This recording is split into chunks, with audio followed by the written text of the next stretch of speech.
नमस्कार बच्चों, doctor Nitin Malik Ayurvedic classes में आप लोगों का फिर से स्वागत है। और मेरा आज का टॉपिक है यंत्र।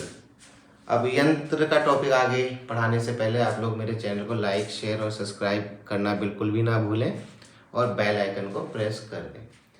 तो हम अब आगे बढ़ते हैं यंत्र। अब यंत्रों में तो बहुत प्रकार के यंत्र हैं, उनको पढ़ना इतना आसान नहीं होता, याद करना इतना आसान नहीं होता है। तो थोड़ी मोड़ी छोटी मोटी जो टिप्स हैं वो आप लोग देख लीजिएगा, याद करने का कैसे तरीका है। तो जो श्लोक है, रसो नियंत्रिते येन यंत्रम, जो रस को नियंत्रित करता है उसको यंत्र कहते हैं। यंत्र की परिभाषा भी इसी प्रकार से है, स्वेदन मर्दन आदि कर्म करने के लिए या रस को सिद्ध करने के लिए जिन साधनों का प्रयोग किया जाता है उनको यंत्र कहते हैं। अब जैसे प्रकार में आ जाते हैं कि यंत्र कितने प्रकार के होते हैं, तो टाइप्स ऑफ नंबर, जैसे नंबर है, कौन से आचार्यों ने यंत्रों की कितनी संख्या बताई है। तो मोस्ट इम्पोर्टेंट तो मैंने ये 5 बता दिए हैं, इसी में से अधिकतर क्वेश्चंस में पूछा जाता है, एग्जाम में पूछा जाता है। तो जैसे रसार्णव में 15 यंत्र होते हैं, तरंगिणी में 20 होते हैं, रस रत्न समुच्चय में 32 होते हैं, आनंद में 41 है और पारस संहिता में 45 यंत्रों का वर्णन किया गया है। तो बेसिकली देखा जाए तो रस रत्न समुच्चय में 32 प्रकार के यंत्र हैं, इनको अगर हम पढ़ लेते हैं तो वही काफ़ी है। अब जो यूजी में जो सिलेबस है उसमें जो 32 प्रकार के यंत्र हैं उनको सभी को पढ़ने की जरूरत नहीं है। जो मैं यहाँ पर यंत्र 32 प्रकार के रस रत्न समुच्चय के अनुसार आगे पढ़ाने वाला हूँ, बताने वाला हूँ, उसमें से जो आपके सिलेबस में है उसको देख करके पढ़ लीजिएगा। बाकी जो यंत्र वो पीजी लेवल के आते हैं, पीजी के एग्जाम में वह पढ़ाए जाते हैं। तो रसार्णव, अब जैसे रसार्णव को पढ़ने का तरीका क्या है, अर्णव, अर्णव एक नाम हो गया, या जैसे अर्णव गोस्वामी न्यूज एंकर था तो उसके हिसाब से रसार्णव याद कर लो। तरंगिणी है, तरंगे निकलती हैं तो तरंगिणी से तरंग बन गया। अब ये बाकी आपको याद करना पड़ेगा। रसरत्न समुच्चय में 32 प्रकार के यंत्र है। आनंद, आनंद का मतलब क्या है, आनंद की उम्र 41 साल हो चुकी है। तो इस तरह से आप लोग इस तरह से पढ़ सकते हो, फंडे बना सकते हो। और ये अपने जो फंडे खुद के बनाए हुए होते हैं उसी से याद कर पाते हैं। हम लोग अगर कोई तरीका बताएंगे, फंडे बताएंगे, शॉर्टकट बताएंगे, उससे आप लोग याद नहीं भी कर पाओगे। तो इसलिए कि आप थोड़ा खाली टाइम में बैठ करके आप अपने अपने भी फंडे बना सकते हो।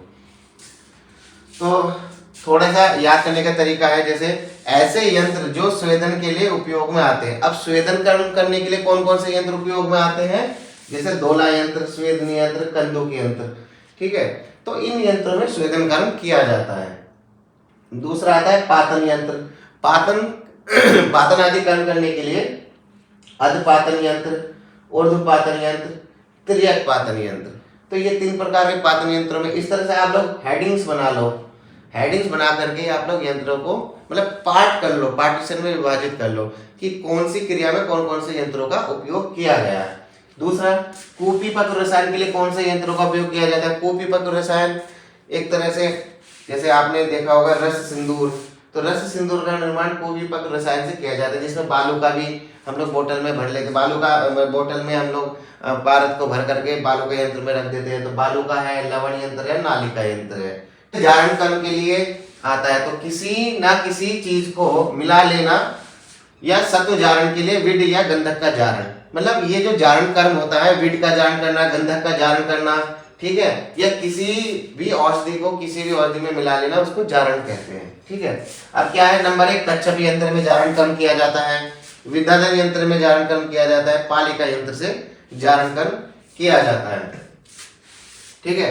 अब आते हैं आगे, तो जैसे कि आप लोगों के सिलेबस में भूधर यंत्र भी है, तो भूधर यंत्र में अंतर्धूम जारण किया जाता है। पुट में भस्म बनाई जाती है, क्योंकि पुट गड्ढा खोदते हैं, गड्ढा खोद के आपने जैसे पुट चैप्टर पढ़ा होगा, कपोत पुट, महापुट, गजपुट, ऐसे ही पुट दे करके हम लोग भस्म निर्माण करते हैं।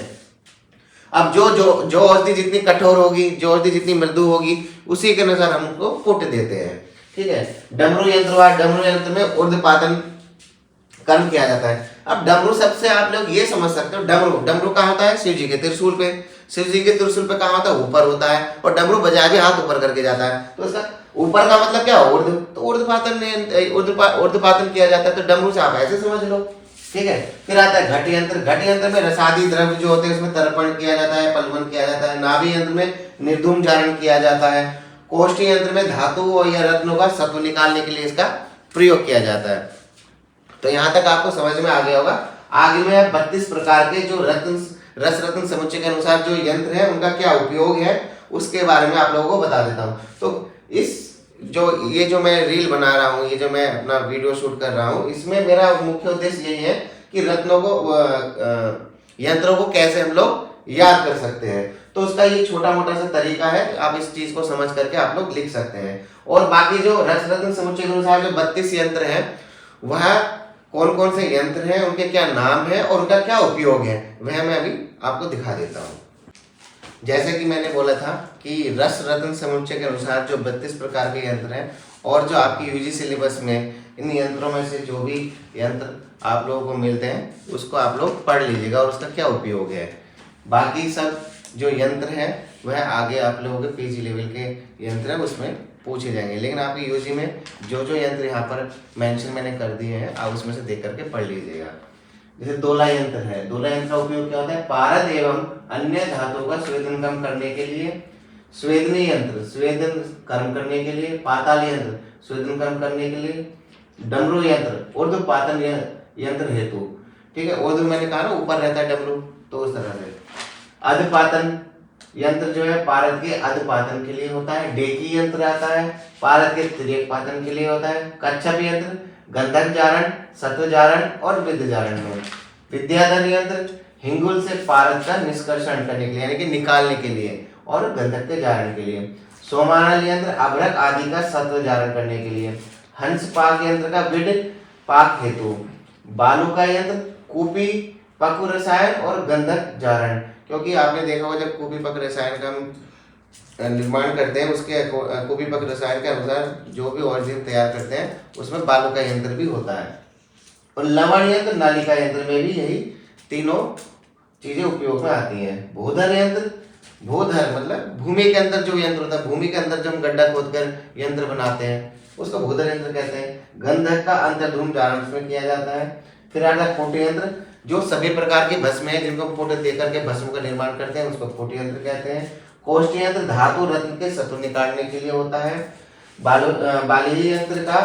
बाली यंत्र का जो उपयोग होता है वह स्वेदित पारद की षड्गुण संपन्न और मूर्छित पारद को उत्थापन के लिए होता है। और पालिका यंत्र का उपयोग हम गंधक जारण में करते हैं। तो अब 19वें नंबर पर है इष्टिका यंत्र। पारद में गंधक का जारण करने में इसका उपयोग किया जाता है। फिर आता है हिंगुलाकृति विद्याधर यंत्र, हिंगुल से पारद निकालने के लिए या निष्कर्षण करने के लिए और गंधक का जारण। फिर आता है नाभि यंत्र, निर्धूम जारण के लिए या शुद्ध गंधक के जारण के साथ ही पारद का निर्धूम जारण। फिर आता है ग्रस्त यंत्र, ग्रस्त यंत्र मतलब पारद का बंधन इसमें किया जाता है। फिर आता है स्थाली यंत्र, धातुओं को मृदु करना, मल एवं विषाद को दूर करना। धूप यंत्र, जारना द्रव्य साधने के लिए। फिर आता है कंदूक, स्वेदन हेतु इसका कर्म किया जाता है। फिर आता है खल्व यंत्र, अर्धचंद्राकार होता है, ठीक है, वर्तुल खल्व, तप्त खल्व आदि इनका आदि यंत्र इसके अंतर्गत आते हैं और जारना कर्म के लिए इसका उपयोग किया जाता है। ये जो तप्त खल्व है यह कांत लोह से बना हुआ होता है। फिर आता है दीपिका यंत्र, तो इसका मतलब है कि पारद के तिर्यक पातन हेतु इसका प्रयोग किया जाता है। नाड़ी यंत्र, नाड़ी का भी सेम यही है, पारद के तिर्यक पातन हेतु इसका उपयोग किया जाता है। फिर आता है गर्भ यंत्र, यानी कि सोमनाथी ताम्र भस्म निर्माण हेतु इसका प्रयोग किया जाता है। तिर्यक पातन यंत्र, फिर आता है पारद के तिर्यक पातन हेतु इसका उपयोग किया जाता है। फिर आता है जारना यंत्र, पारद के गंधक के जारण हेतु इसका उपयोग किया जाता है। फिर आता है घट यंत्र, रसादी के तर्पण और प्लावन के लिए। तो दोस्तों बच्चों ये यंत्र जो है 32 प्रकार के रस रत्न समुच्चय के अनुसार है। जो आपके सिलेबस में जितने भी प्रकार के यंत्र हैं उनको देख करके आप इनका उपयोग, उनके नामों को पढ़ लेना। यही इजी ट्रिक है और इजी ट्रिक आप अगर खुद से बनाएंगे, फंडे खुद से बनाएंगे तभी आप लोग उसको याद रख पाएंगे। हमारे बताए हुए फंडों के द्वारा आप लोग याद नहीं कर पाओगे, इसलिए मैंने इस वीडियो को ज़्यादा लंबा नहीं खींचा। आप इस प्रकार से यंत्रों को याद रख सकते हैं, उनके उपयोग को याद रख सकते हैं। तो दोस्तों मेरे चैनल को लाइक, शेयर और सब्सक्राइब करना ना भूलें। नमस्कार।